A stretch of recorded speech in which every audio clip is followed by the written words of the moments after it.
de História, professor Jandir, e vamos dar sequência então ao tema que nós vimos na aula passada, que é a questão da Guerra Fria. Na aula passada, então, nós falamos aí a questão dos conflitos que havia nesse período, mas agora vamos tentar entender então o que foi realmente essa Guerra Fria. Então, por que nesse período, entre 45 até 89, o mundo estava nesse chamado bipolaridade, ou seja, dois países comandavam o mundo. Então, essa Guerra Fria, ela vai de 45 até 1990. Ela é um embate não apenas político, econômico, militar, mas principalmente ideológico entre Estados Unidos, a grande potência mundial, econômica, militar, e a União Soviética, que se contrapunha então a essa hegemonia dos Estados Unidos. Então nós vamos ter uma briga aí ideológica entre capitalismo, representado pelos Estados Unidos, e o socialismo, representado pela União Soviética. Então vamos lá, como é que se dá todo esse processo aí, como é que surge todo esse embate entre os dois países. Isso tem a ver lá ainda no decorrer da Segunda Grande Guerra. Em 1939, nós vamos ter fixado o pacto germano-soviético entre Stalin, representando a União Soviética, e Hitler, representando a Alemanha nazista. Então, há um pacto aí de não agressão entre essas duas potências. E, em 41, vendo que não tem para onde correr, e tendo a União Soviética como um grande empecilho dentro da Europa, Hitler quebra essa aliança e acaba então por invadir a União Soviética. Nós vamos ter então aí, no decorrer da Segunda Guerra, os aliados, organizados pelos Estados Unidos, França, Inglaterra e agora também com a União Soviética, e o eixo, que nós já vimos aí, formado pela Alemanha nazista, a Itália fascista e pelo Japão imperial. Então, em 1941, após o ataque em Pearl Harbor, os Estados Unidos, então, acaba adentrando a guerra ao lado dos aliados. E o mesmo acontece em 42, após a chamada Operação Barbarossa, quando Hitler resolve, então, invadir o seu antigo aliado, a União Soviética. Em 45, nós vamos ter a chamada Conferência de Alta, quando os três grandes, ou seja, Winston Churchill, Franklin Delano Roosevelt e Joseph Stalin se organizam para definir o mapa europeu pós-guerra. A guerra já estava entrando aí para seu final, ela ainda não havia terminado, mas já estava então se encaminhando para o fim. Alguns pontos foram estabelecidos. Primeiro, criação da ONU, divisão da Alemanha em 4 zonas, ou seja, uma zona pertenceria aos Estados Unidos, a outra zona à França, outra parte à Inglaterra e outra parte para a União Soviética. Então, cada país aqui, conforme eles foram entrando na Alemanha, eles acabaram permanecendo e controlando a região que eles estavam. Haveria uma permissão para eleições livres na Europa Ocidental e, é claro, a promessa da União Soviética de juntar-se, então, à guerra contra o Japão no Ocidente. Então, vocês podem ver no mapa aí a Alemanha pós-guerra e os 4 grandes setores: o setor soviético, o setor francês, o setor bretão e o setor dos Estados Unidos. Bretanha é a Inglaterra ou a Grã-Bretanha. Vamos ter como consequência a Segunda Grande Guerra: enfraquecimento das grandes potências europeias devido da grande destruição, tanto material como humana, e a emergência de duas grandes potências, com ideologias e interesses divergentes. Então as duas potências acabam buscando influenciar territórios aí no mundo. São consequências ainda. Então os Estados Unidos saem da guerra fortalecidos, não apenas moralmente, mas também economicamente e politicamente, com perdas materiais humanas relativas. Claro que não foram pouco, mas também, se comparados aí ao que perdeu a Inglaterra, o que perdeu a França, que vem na guerra durante muito tempo, é um grande número de pessoas. O país que mais perdeu pessoas foi a União Soviética. E é claro, não foi ela também o palco da guerra, porque o palco da guerra se deu em toda a Europa.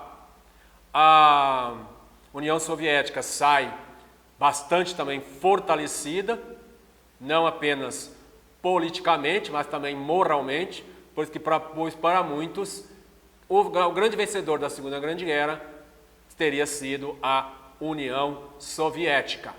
Então ela sai da guerra moralmente fortalecida, claro que também politicamente.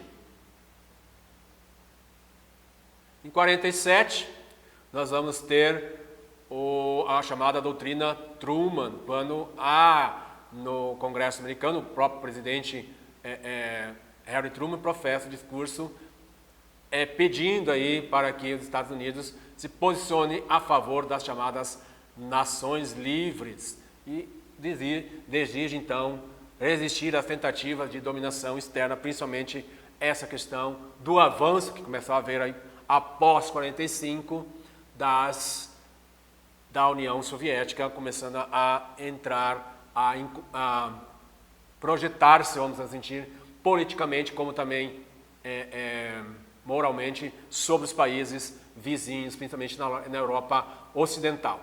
Em 47, nós vamos ter também criado o chamado Plano Marshall, onde vai ser essa ajuda econômica ao qual os países vão levar aos países europeus. Os Estados Unidos, então, vai favorecer a ajuda econômica para que haja uma recuperação dos países, principalmente da Europa Ocidental. E, é claro, para muitos, o principal plano dos Estados Unidos, com a questão do Plano Marshall, é realmente barrar o avanço do comunismo na Europa Ocidental. Claro, e como resposta, claro que a União Soviética não vai ficar nada contente com isso, ela vai criar o chamado Comiform, que é a organização dos países comunistas em toda a Europa. Então, a União Soviética passa a organizar os partidos comunistas em toda a Europa. E, segundo ela, também é uma tarefa para afastar a supremacia americana desse chamado bloco da cortina de ferro. E em 1949, nós vamos ter a criação do Comecon, que é uma espécie de plano Marshall, mas aí para ajudar os países socialistas, principalmente do leste europeu. E nós vamos ter então aí início aí do que nós vamos chamar de mundo bipolar, ou seja, essa bipolarização não apenas econômica, mas também principalmente de questões ideológicas. Nós já vimos aí então capitalismo representado pelos Estados Unidos e o socialismo representado pela União das Repúblicas Socialistas Soviéticas, ou só União Soviética. Em 47 até 91 nós vamos ter essa rivalidade entre a União Soviética e os Estados Unidos.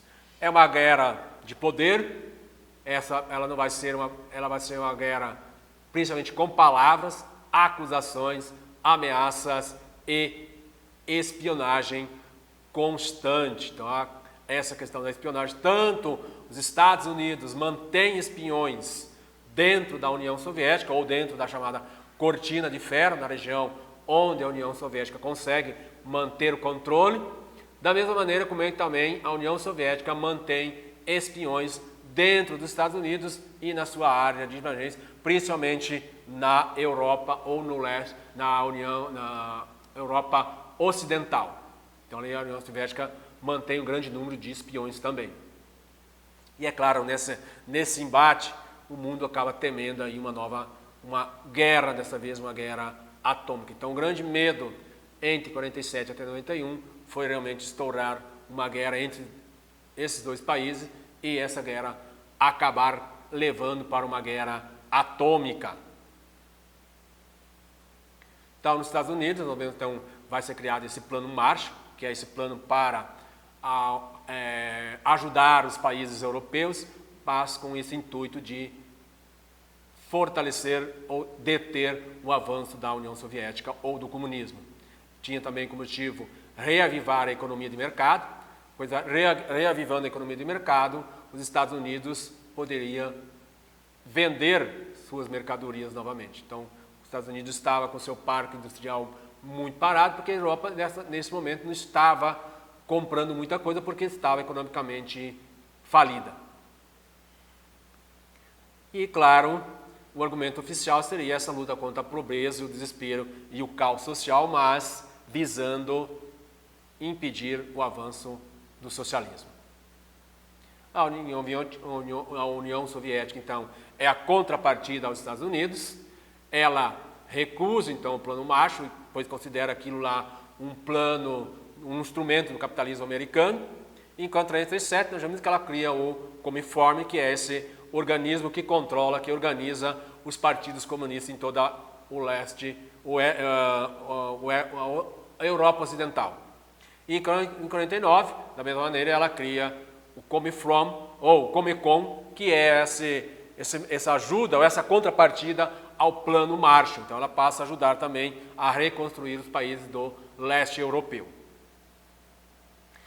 São utilizadas as principais estratégias da Guerra Fria. A provocação entre os dois países, principalmente. A espionagem, então é comum a espionagem nesse momento, entre 47 até 90, é muito comum a espionagem de um país espionando o outro. A ajuda ou interferência dos países e governos, quando não poder ajudar, eu interfiro diretamente. Isso ocorre nos dois países, tanto Estados Unidos como a União Soviética vai agir dessa forma. As alianças, há nesse momento uma impossibilidade de neutralidade, você não pode ficar neutro nessa posição, ou você está do lado dos Estados Unidos, ou você está do lado da União Soviética. Não há como se manter neutro. Há a questão da propaganda, de ambos os lados, e junto com essa propaganda, a difamação, ou seja, a criação daquilo que nós chamamos hoje de fake news. Então, não é novo as chamadas fake news. É algo bastante usual, vamos assim dizer, na guerra. E a guerra utilizando-se outros países, como nós vimos na aula passada. Guerra da Coreia, guerra do Vietnã e vários outros conflitos, principalmente na África, conflitos de menor escala, outros até mesmo em escala bastante grande, que vão acabar projetando problemas até os dias atuais.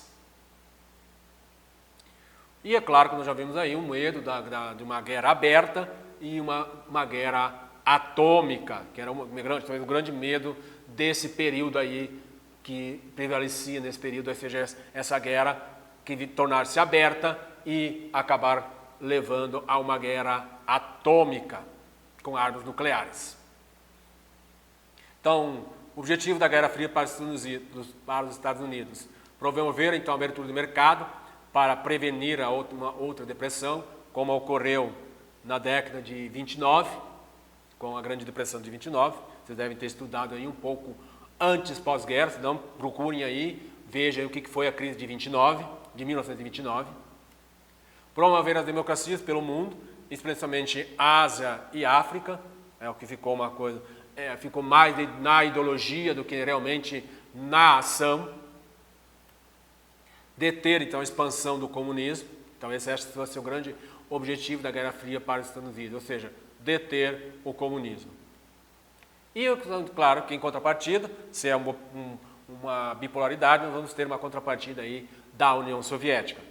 Então, eles têm o objetivo de criar uma segurança maior para si. Claro que todos os Estados Unidos está se reorganizando, o comunismo está o capitalismo está se reorganizando, eu preciso também reorganizar o comunismo. Estabelecer fronteiras defensáveis. Então, a União Soviética ela cria, vamos dizer, por isso é chamada cortina de ferro, ela cria realmente uma cortina em volta de si, como um verdadeiro escudo de proteção. Incentivar, então, governos amigos em suas fronteiras. Então, geralmente, é criado o Comefron por esse motivo, essa razão de incentivar os governos soviéticos ou pró-soviéticos. Expandir o comunismo pelo mundo. Não podemos esquecer aí que nós vamos ter a Guerra da Coreia, a própria Guerra da China tem influência da União Soviética. A União Soviética enviou material bélico, enviou armamento, enviou comida para os revoltosos que fizeram a guerra na China. Então, também, quem quiser entender aí, principalmente que hoje a China é um dos grandes países do mundo, talvez hoje a grande economia mundial seja a China. Então, quem quer entender aí como a China veio a se tornar, tem que também entender como a China se tornou um país comunista, ou também por que ela veio se tornar um país comunista. Então, vocês podem aí facilmente buscar aí na internet. Então é isso, pessoal. Espero que vocês tenham entendido o que foi essa Guerra Fria. Nós vamos, agora a próxima aula, Taline vai estar trabalhando com vocês Brasil. E se nós tivermos tempo, nós vamos voltar mais tarde, no final da aula aí, no final da turma ainda, da próxima de abril, para nós tentarmos então trabalhar o que foi então o fim dessa chamada Guerra Fria. Caso não der, até a vista e até mais.